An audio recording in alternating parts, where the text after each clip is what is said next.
안녕하십니까. 화성한 송 대표입니다.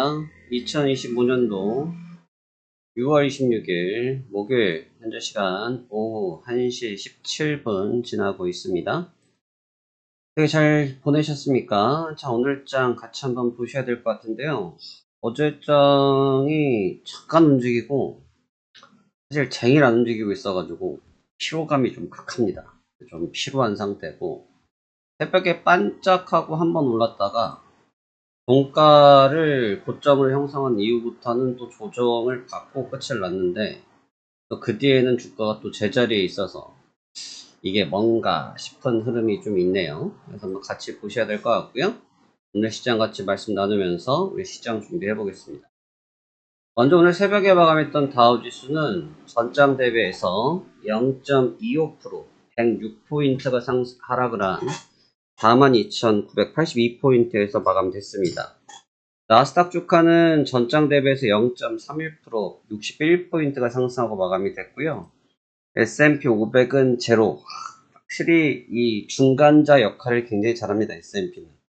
그래서 다우지수처럼 좀 다우지수나 나스닥처럼 튀려고 그러진 않고 이 양대지수 사이에서 조용히 잘 눈치를 보는 전형적인 모습을 보여주면서 마감이 됐는데 어제도 제가 설명을 드렸지만 지금 위치가 이제 오랫동안 이어졌던 이 박스권을 돌파를 하려고 하는 그런 상태지 않습니까? 어떻게 보면 돌파가 된 거고 또 어떻게 보면 돌파 테스트를 첫 번째로 한 자리고 아직 명확하게 이게 돌파가 됐다 안 됐다는 전 말 못 드린다라고 어제 말씀을 드렸는데요. 그냥 객관적으로 보면 돌파가 된 상태입니다. 근데 이제 이 추세라는 것이 보통 뭐 예를 들면 이런 거죠. 여기서 고점이 한 번 더 넘어섰는데 이건 고점을 돌파한 걸로 인정을 해줘야 됩니까? 이런 개념이랑 똑같은 거죠. 그래서 이건 항상 이 주식하는 사람들한테는 이 갑론을박이 좀 있는 내용이고 닭이 먼저냐 달걀이 먼저냐 달걀이 먼저냐 닭이 먼저냐 하는 그런 내용과 일맥상통하다 이렇게 보시면 될 것 같습니다. 그래서 굉장히 좀 중요한 위치에서 일단 하루 쉬었습니다. 일단 펀더멘탈 자체도 일단 중동 이슈가 일단락 되면서 잠시 브레이킹 포인트에 넘어갔고요. 이 브레이킹 포인트에 넘어가면서 새로운 재료가 없었죠. 전전거래 같은 경우는 중동 이슈가 합의가 됐다라는 기대감에 주가가 좀 펌핑이 됐다고 하면 지금 같은 경우는 그런 재료를 쓸만한 게 없었고 또 청문회 나왔던 파월 연준 의장은 여전히 강경합니다. 파월 연준 의장은 저는 좀 멋있다고 생각이 들어요. 사실 뭐 우리나라를 평가를 좀 낮게 하는 것이 아니고 우리나라는 좀 강단이 없잖아요. 최고의 권력자들 앞에서 항상 어느 정권과 관계없이 조금 잣대가 없는 그런 모습들을 좀 많이 보여서 사실 좀 국민들로서는 좀 아쉬운 면들을 많이 보는데 한때 이제 저는 이제 뭐 군대 때 저는 이제 군 생활을 했으니까 여러분 군 생활 하신 분들도 계시죠 남성분들은 그래서 이제 군 생활할 때를 보면 이제 장군님들 네, 별 다신 분들 있잖아요. 여러분들 보면 진짜 참군인들은 좀 느낌이 다르긴 달라요. 예전에 한참 있었던 게 그 김관진 장군 이런 분들은 엄청 유명했었잖아요. 그래서 뭐 북한 애들이 사진 걸어놓고 죽여야 된다 막 이런 것처럼 약간 이 줏대가 있는데 이 파월 연준장이 딱 그 느낌과 지금 같죠. 그래서 트럼프가 백날 때리든 말든 네가 때리든 말든 나는 모르겠다. 난 내 갈 길 하겠다. 근데 이게 독불장군처럼 보일 수는 있어요. 독불장군처럼 보여줄 수는 있는데 사실 파월 연준 의장은 잘 하고 있는 거라 보여집니다. 예. 왜냐하면 중앙은행을 갖고 있는 사람이 계속 말을 바꾸면 이 시장이 굉장히 혼란스러워할 수밖에 없죠. 그러니까 지난번에도 트럼프가 파월을 때리니까 시장이 흔들렸었는데 글쎄요, 트럼프도 도저히 이제 뜻대로 안 되니까 연준 후임 후보에 3, 4명이 있다. 조기 지명을 할 가능성에 대해서 지금 벌써 얘기가 나오기 시작했거든요. 그래서 지금 벌써 하고 있는데 뭐 파월은 뭐 그렇게 하든 말든 난 내 갈 길 가겠다 이런 느낌이라 전혀 다른 뉘앙스를 보여주고 있죠. 그래서 사실 이 부분은 불확실성으로 시장이 흔들릴 수는 있겠지만 오히려 이렇게 좀 명확하게 때려줌으로써 명확하게 해줌으로써 오히려 중앙 정책에 따른 시장의 신뢰도가 더 있기 때문에 쉽사리 깨지는 현상들은 보여지지 않을 겁니다. 그래서 지금 트럼프 대통령과 계속 부딪히는데 역시 잘하고 있죠. 관세 유발을 하고 있는 인플레 때문에 예측이 좀 어렵다. 왜 어려울 수밖에 없냐? 이게 같은 맥락인데 만약에 트럼프 대통령이 같은 멘트를 같은 발언의 방식으로 동일하게 전개를 하면 아마 그런 뉘앙스는 없었을 텐데 트럼프 대통령이 약간 기분적으로 좀 변화가 크잖아요. 그렇기 때문에 파월 연중이 볼 때도 불확실성이 커서 예측이 어렵다는 말을 하는 것 같습니다. 그래서 일단 어제 파월 연준 의장의 내용이 있었지만 시장을 지금 뒤흔들지는 못했고요. 왜냐하면 양쪽 다 선을 넘진 않고 있습니다. 양쪽 다 선을 넘진 않고 있어요. 그래서 파월도 크게 선을 넘진 않고 있고 트럼프도 크게 선을 넘지 않고 있다 보니까 그 적정선에서 타협점이 좀 찾아지는 느낌이에요. 그래서 타협점이 좀 찾아지면서 증시를 좀 버티는 모습인데 그게 오히려 지금처럼 좀 혼재된 양상을 이거 30분 모이거든요. 이게 지금 이틀차인데 혼재된 모습을 보여줄 수밖에 없다. 그래서 이거는 곧 결판은 날 겁니다. 곧 결판은 날 건데 일단 지금은 방향성 테스트장에 들어왔다. 우리나라장도 지금 같이 보시면 같은 느낌으로 이렇게 세워서 볼게요. 이렇게 해서 보시면 같이 30분 보러 봅시다. 30분 잡고 이렇게 보면 느낌이 결국 같아요. 그러니까 오늘 우리나라장이 좀 깨졌잖아요. 많이 올라서 깨졌다 이 얘기하고 싶은 게 아니고요. 고가에서 박스를 치고 머무른 뒤에 결국은 시세가 터지는 이런 현상을 주고 있지 않습니까? 마찬가지일 거예요. 그래서 나스닥도 다우지수도 이게 뭐 조정을 받는다 이런 개념보다는 지금은 길을 좀 찾기 위한 그런 예비 동작들을 좀 하고 있는 과정이고 그런 예비 동작을 하고 있기 때문에 지금의 움직임이 좀 작다. 사실 매매하는 입장에서는 변동성 작아지는 건 진짜 힘들거든요. 매매자들은 변동성이 커야 먹고 살만 하죠. 변동성이 너무 작으면 일하기가 힘들어요.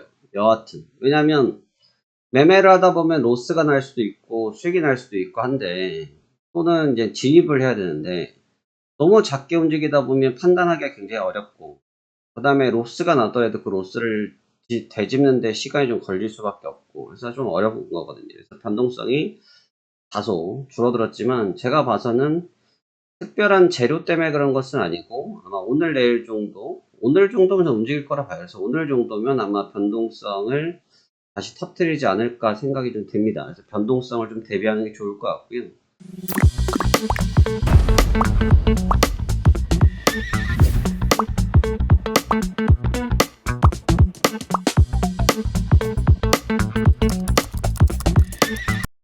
지금 S&P 500이 딱 중립을 탔다고 말씀드렸죠. 정확하게 제로 포인트.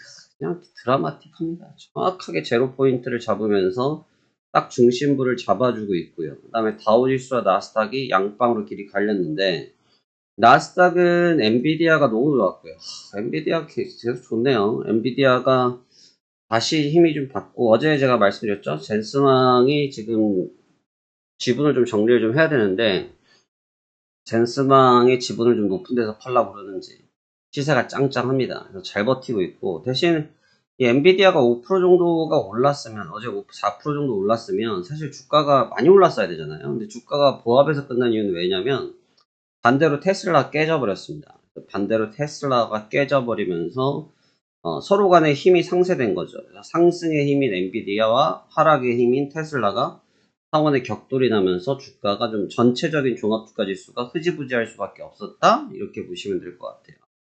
어제의 장은 이러한 힘겨루기 속에서 눈치 보기 장세에서 끝이 났는데 우리나라 장도 마찬가지지만 우리나라 장이 오늘 고점 대비해서 지금 저점까지 해서 약 거의 80포인트, 100포인트 가량 뺐다가 지금 절반 정도 되돌려놨거든요. 그래서 낙폭과대로 지금 회복을 해주고 있지만 이 주식이라는 건 기본적인 메커니즘은 똑같아요. 주식이든 코인이든 선물이든 옵션이든 뭐든 아파트가 부동산 값이든 이 고공행진을 하게 되면 이 반대로 저점으로 바닥 행진을 하다 보면 저점이 생기기 마련이고 고가가 생기기 마련입니다. 왜냐면 맨날 계좌 바라보시면서 평가 수익 보시면서 좋아하실 건 아니잖아요. 그쵸? 평가 수익 보면서 박수 칠 건 아니죠. 그러니까 실질적인 수익을 확정하는 매물들이 나오기 때문입니다. 이거에 대해서 이거를 뭐 부정론이기 때문에 그런 게 아니고, 결국은 보유한 사람들은 팔고 싶어지거든요. 보유한 사람들은 팔고 싶고, 또는 계속 올라가니까 포모 현상 때문에 따라가고 싶은 사람들이 생기는 거거든요. 그게 이제 충돌이 나는 겁니다. 그러다 보니까 바닥에서는 급반등, 오늘 같은 경우는 바닥에서 급반등이 나오잖아요. 그동안 못 샀던 사람들, 코스피 같은 경우가 그동안 못 샀던 사람들이 오늘 얼씨구나 조정이 나오니까 얼씨구나 하고 저가 매수를 해서 반등을 해주고 있는데, 이 부분과 마찬가지죠. 반대로 위에서 너무 샀던 사람들은 에이, 오늘은 이제 한번 팔아주고 가야겠다 하면서 차익실이 나오잖아요. 이런 식의 형태가 나타날 수밖에 없다. 그게 결국은 주가를 형성하는 기본적인 메커니즘이다. 이렇게 보시면 될 것 같고요. 그래서 지금은 이미 산이 좀 높기 때문에 어느 정도의 조정 바운스는 생각을 할 수밖에 없어요. 그래서 조정에 대한 부분은 열어두고 가는 것이 당연한 정석이라고 생각이 되고요. 대신 이제 그 폭이 얼마인지를 이제 맞추는 게 중요하겠죠. 그래서 지금은 이제 따라가는 전략들인데, 지금 어제 트럼프가 이란에 대해서 얘기한 부분들이 있어요. 그래서 실제로 이란 쪽에 가서 뭐 평화를 원한다. 뭐 핵 수십 년 뒤에 또 뒤로 밀어줬다. 재건하면 또 날려버리겠다. 뭐 이런 얘기들을 하는데, 사실 이 엄밀히 말하면 아직까지는 뭐 우격다짐으로 밀어붙여 놨긴 했지만, 실제로 확정적으로 뭔가가 지금 형성된 게 없어요. 그래서 중동에 대한 불안 요인이 여전히 좀 남아있다는 걸 트럼프 스스로가 인지를 한 거라고 봐야겠죠. 그래서 이 부분도 조정의 빌미가 될 수 있다. 이 부분도 조정의 빌미가 될 수 있다. 지금 국제유가 같은 경우는 브레이킹을 잡았죠. 주가가 버팀에도 불구하고 국제유가가 브레이킹을 잡아버렸어요. 왜 브레이킹을 잡았냐? 지금 저 불안 요인이 있다는 거죠. 그래서 저 부분 때문에 시장이 빠진다기보다는 저런 잡음을 이용하는 변동성을 끌어낼 가능성도 배제할 수 없다는 겁니다. 그래서 그 측면을 염두해서 접근하는 게 좋겠다는 생각이 되고요.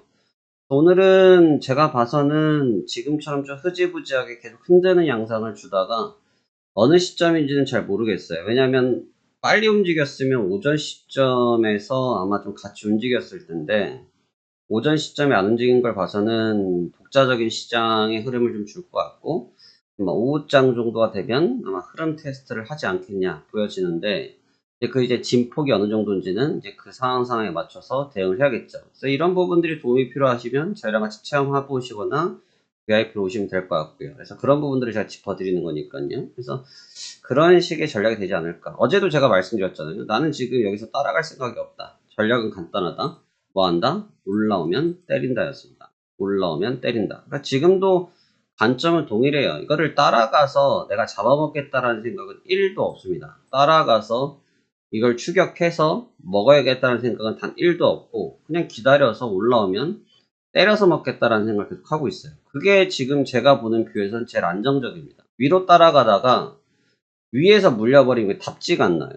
위로 따라가다가 물리면 답안지가 안 나오기 때문에 그런 방식의 접근보다는 오히려 올라왔을 때 위쪽은 어느 정도 제한성이 있으니까 손절을 잡아놓고 돌파가 되면 커트를 하는 한이 있더라도 그런 방식의 접근을 하면 좀 다소 수월하게 수익을 낼 수 있지 않을까, 이런 생각이 드네요. 여러분들도 그런 방식도 한번 잘 고려해 보셨으면 좋겠고요.